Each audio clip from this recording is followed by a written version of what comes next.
Favourite serials இனி டிவிக்கு முன்பே சன் நெக்ஸ்ட் ஆப்ல ஜாலியா எல்லாருக்கும் முன்னாடியே பாருங்க.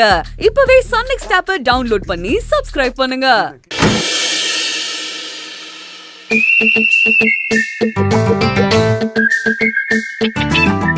என்ன சிஸ்டர் அப்படி மறைக்கிறீங்க?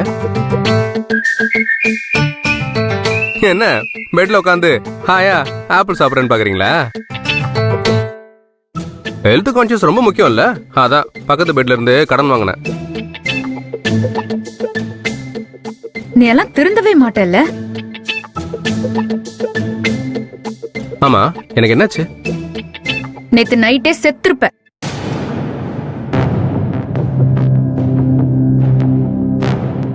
நான் மட்டும் சரியான நேரத்துல தேடி வரலன்னா உன்னை அடிச்சு கொன்னு குளத்துல வீசிருப்பானுங்க அந்த கலிவர்தனோட ஆளுங்க. ஓ, அவங்க தான் இப்படி பண்ணதா? மப்புல யார் அடிச்சதுன்னு கூட எனக்கு தெரியல. உடம்பு தேரட்டும், அதுக்கப்புறம் இருக்கு அவனுக்கு. அவன் பண்ண தப்புக்கு ஊர் பஞ்சாயத்துல வச்சு அவனுக்கு பெரிய தண்டனையை கொடுத்துட்டாங்க. பஞ்சாயத்துலயா? பிளட்டி ராஸ்கல் என்ன அடிச்சு கொல்ல பாத்திருக்கான். போலீஸ்ல புடிச்சு கொடுத்து உள்ள போடாம பஞ்சாயத்துல அபராதம் கட்ட சொன்னாங்களா? அபராதம் எல்லாம் கட்ட சொல்லல, பின்ன அவன் ஆயுசுக்கும் மறக்க முடியாதபடி ஒரு தண்டனையை கொடுத்துட்டாங்க. அப்படி என்ன? அவனுக்கு கரும்புள்ளி செம்புள்ளி குத்தி வீட்டுக்கு வீடு போய் நான் பண்ணது தப்பு, இனிமே இப்படி பண்ண மாட்டேன்னு மன்னிப்பு கேட்டு வர சொல்லிருக்காங்க. இந்நேரம் அந்த ஆளு வீடு வீடா போய் மன்னிப்பு கேட்டுட்டு இருப்பான். கேளுங்க கேளுங்க, மன்னிப்பு கேளுங்க. எனக்கு மன்னிச்சிருங்க சிதம்பரையா, குடும்பத்துக்கு நான் செஞ்ச பாவத்துக்கு என்ன மன்னிச்சிருங்க.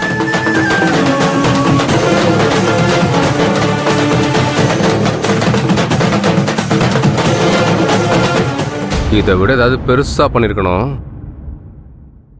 என்னை பத்தி போட்டு கொடுத்து என் கல்யாண வாழ்க்கையில மண்ணெளி போட்டது பத்தாதுன்னு ஆளுங்களை வச்சு அடிச்சிருக்கான் பயந்தாங்குழி பைய.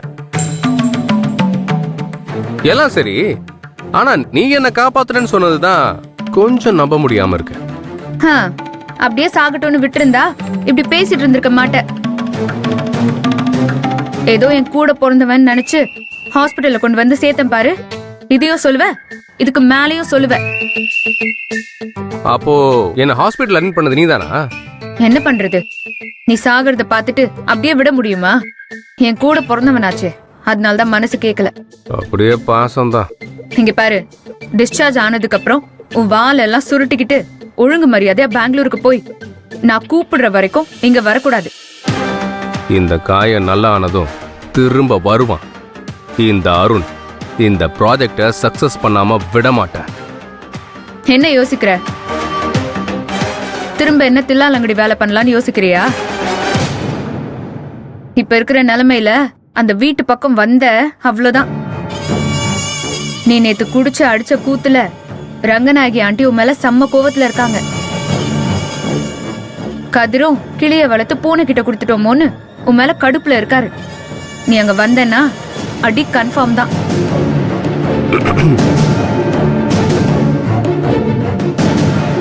சரி, நீ வாங்க அந்த ஃப்ரூட்ஸ் எல்லாம் எடு.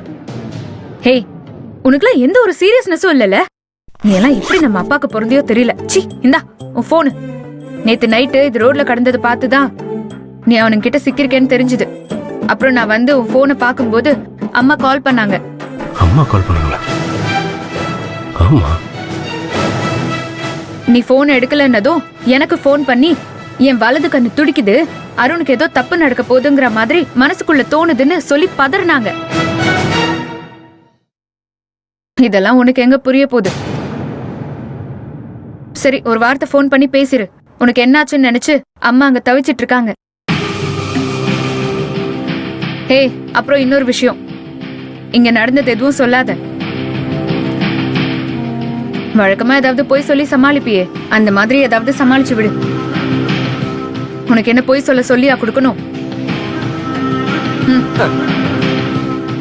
இது இப்போதைக்கு பெங்களூர் போற வரைக்கும் செலவுக்கு வச்சுக்கோ. தேங்க்யூ. சரி, விசிட்டர் டைம் முடிஞ்சிருச்சு, நீங்க கிளம்புங்க. நான் அப்புறமா மாட்ட பேசிக்கிறேன். போகும்போது போட்டு பரவாயில்ல. எவ்வளோ இருக்கு? 1 2 3 4 5 6 7 8 நிறைய தான் இருக்கு. Very nice.